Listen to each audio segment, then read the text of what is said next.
আসসালামু আলাইকুম। আশা করি সবাই ভালো আছেন। সোশ্যাল মিডিয়ায় স্ক্রল করতে, করতে একটা ভিডিও সামনে আসলো। শিক্ষামন্ত্রী মিলন সাহেব একদল ছোট বাচ্চার সাথে কথা বলতেছেন। কথা বলতে গিয়ে ইনি বাচ্চাগুলোকে প্রশ্ন করলেন যে, "তোমরা কার সাথে রাজনীতি করবা?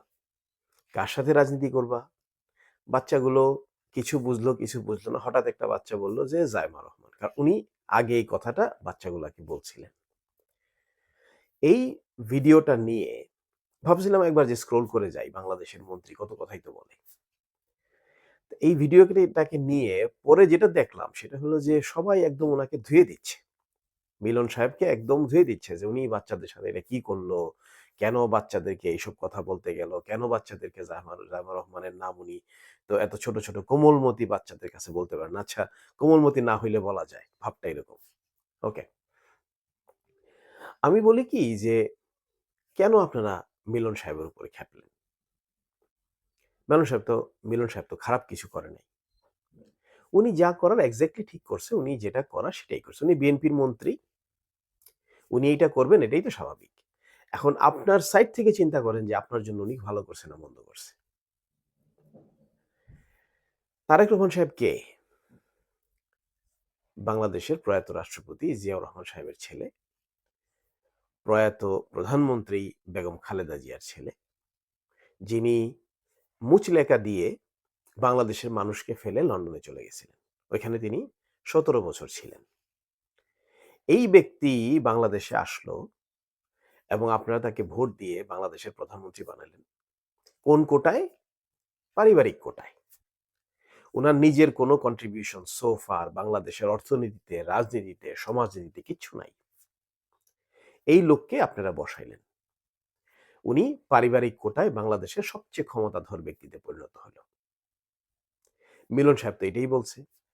উনার কথার অর্থ তো এটাই যে আমাদের এই পরিবারের অথবা আরেকটা পরিবার আছে বাংলাদেশে। এই ২ টা কলুষিত পরিবার আছে। এই ২ টা কলুষিত পরিবারের রাহুগ্রাস থেকে আমাদের মুক্ত হওয়ার কোনো চান্স নাই। আমরা এই ২ পরিবারের গোলাম। আমার বাবা-মা ছিল তারেক রহমানের বাবা এবং মায়ের গোলাম।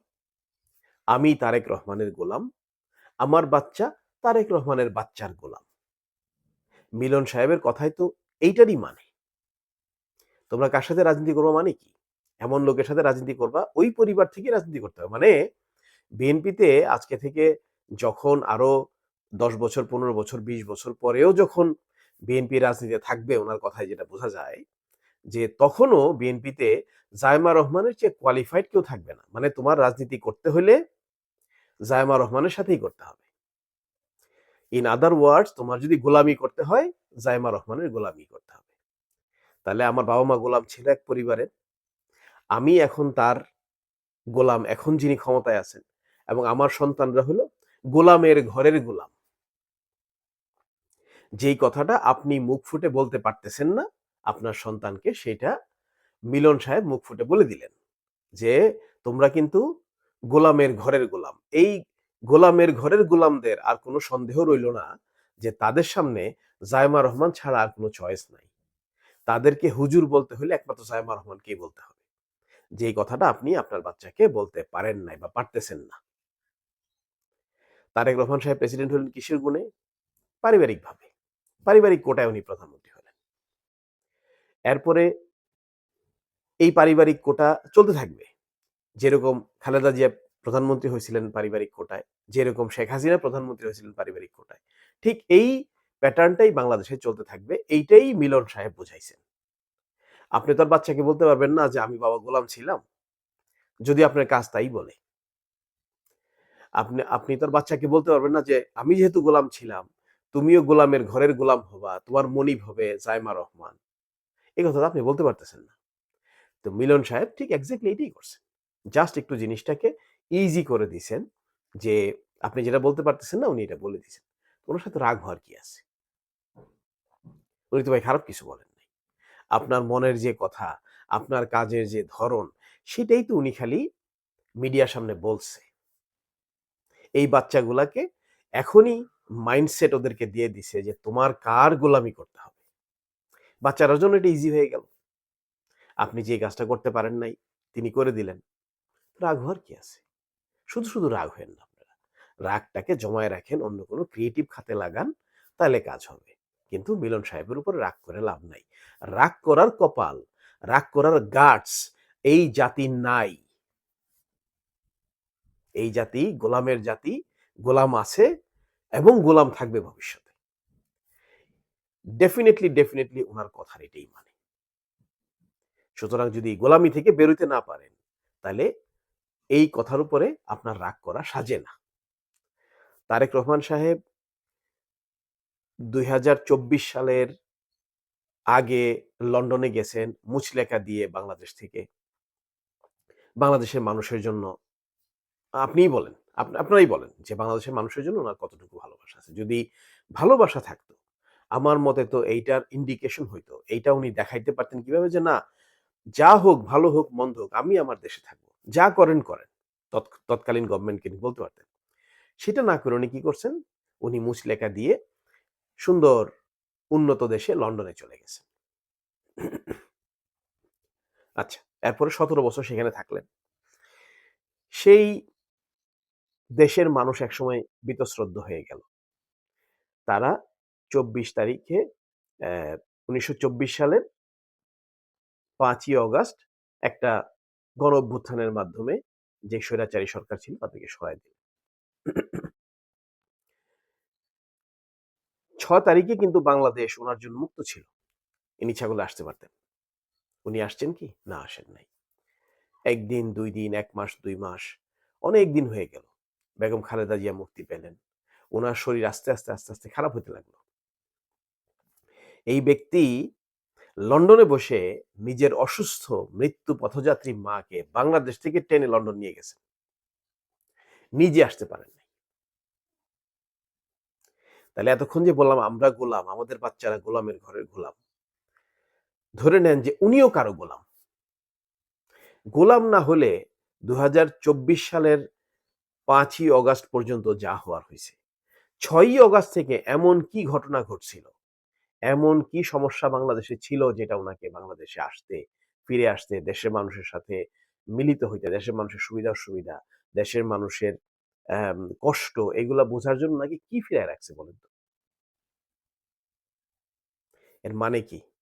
যে উনি আরেকজনের গোলাম, উনি যার গোলাম, সেই মালিক উনাকে ক্লিয়ারেন্স দেয় নাই। সেই ক্লিয়ারেন্স পাইতে উনার ৫০৫ দিন লাগছে। যখন সমালোচনা একদম চূড়ান্ত হয়ে গেছে, তখন উনি একদিন মুখ খুললেন। কি বললেন? যে আমি দেশে ফিরে আসা এটা শুধু আমার একার সিদ্ধান্তের উপর নির্ভর করে না। হায় আল্লাহ! একটা মানুষকে, মানুষ ভাবতেছে যে উনি বাংলাদেশের হবু প্রধানমন্ত্রী। সেই প্রধানমন্ত্রী স্বাধীন দেশে ফিরে আসবে, সেই সিদ্ধান্তটা নিজে নিতে পারতেছে না। বলতেছে কি? যে আমাকে কারো না কারো, কোন এন্টিটি, উনার মালিকের নাম আবার উনি বলেন নাই।